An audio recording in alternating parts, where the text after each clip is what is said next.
सम्पूर्णमा नमस्ते। आज हामी आजको ओभरअल मार्केटको बारेमा हेर्न गइरहेका छौँ। आज मार्केट 20.27 अङ्कले घटेको छ र मार्केट 2735.14 को बिन्दुमा आएर अड्किएको रहेको छ भने 43वटा कम्पनीका लगानीकर्ताहरूले कमाएका छन् भने 222वटा कम्पनीका लगानीकर्ताहरूले आज गुमाएका छन् र 6वटा कम्पनीका लगानीकर्ताहरूको प्राइसमा भने कुनै फेरबदल आएको छैन। आज सबैभन्दा धेरै बढ्नेमा यो कालिम्पोङ हाइड्रो पावर लिमिटेड रहेको छ, जुन चाहिँ आइपिओ मार्फत अस्ति भर्खर चाहिँ लिस्टेड भएको हो र यसमा पनि भोल्युम के कति आइरहेछ हामी अहिले हेर्छौँ। त्यसै गरी अर्को छ क्रेस्ट माइक्रो लाइफ इन्सुरेन्स। यसले पनि यसको पनि चलिरहेको छ, बढोत्तरीको दिशामा चलिरहेको छ। आज चाहिँ एराउन्ड सर्क्युट लेभलमै यो चाहिँ बढेको रहेछ, 13.11% चेन्ज भएर 1419मा यो रहेको छ। त्यसै गरी सोपान फार्मास्युटिकल्स लिमिटेडको आज मात्र लिस्टिङ भएको थियो।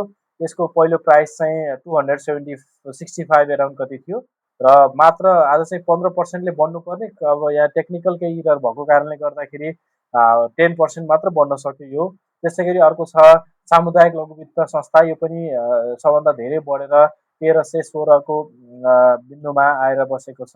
त्यसै गरी अर्को यो म्युचुअल फन्ड रहेको छ र आजको टप लुजरमा उपकार लघु वित्त संस्था रहेको छ, जुन चाहिँ 7% घट्दै 2990को बिन्दुमा आएर रोकिएको छ भने एसपिएचएल यो पनि धेरै नै घटेको छ, सयपत्री हाइड्रो पावर लिमिटेड घटेको छ। त्यस्तै गरी अर्को सूर्यकुण्ड हाइड्रो पावर पनि घटेको छ। यो हुँदै गर्दाखेरि सबभन्दा धेरै टर्नओभर चाहिँ सिएफसिएल फाइनेन्सकै देखिरहेको छ। एकेजेसिएल, सिटी होटेल र आरएसएनएल को धेरै नै ट्रान्ज्याक्सन देखिरहेको छ।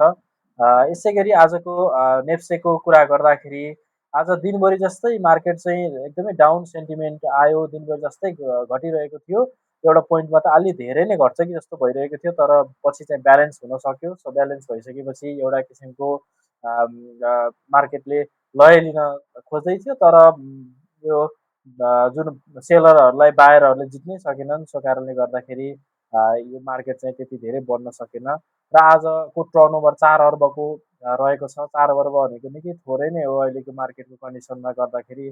त्यति धेरै यो मार्केटमा यो स्टकको चाहिँ अहिले चाम देखिरहेको छैन। यो नै छ आजको यो मार्केटको ओभरअल कुराहरू गर्दाखेरि। र आज चाहिँ हामी एउटा दुईवटा कम्पनीको टेक्निकल्ली पनि हेर्छौँ।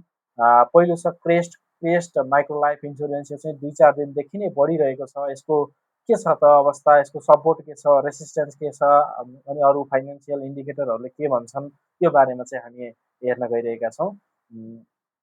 यो चाहिँ आज 1419को बिन्दुमा गएर रोकिएको छ भने यसको नियरेस्ट सपोर्ट 1363को बिन्दुमा छ र यसको त्योभन्दा तल्लो गइसकेपछिको सपोर्ट 1268को बिन्दुमा छ भने यसको रेसिस्टेन्स 1528को बिन्दुमा छ। यो अस्ति धेरै भएको छैन, यो चाहिँ आइपिओ मार्फत कारोबार भएको र यो आइपिओ मार्फत एराउन्ड 2400तिर पुगेर फर्केको थियो र यो बिन्दुमा आएको छ। र यो अहिले किन्दाखेरि यसको अवस्था के हुन्छ भन्ने बारेमा हेर्छौँ हामी। एमएससिडी लगाएर हेर्छौँ। एमएससिडी लगाएर हेर्दाखेरि यसको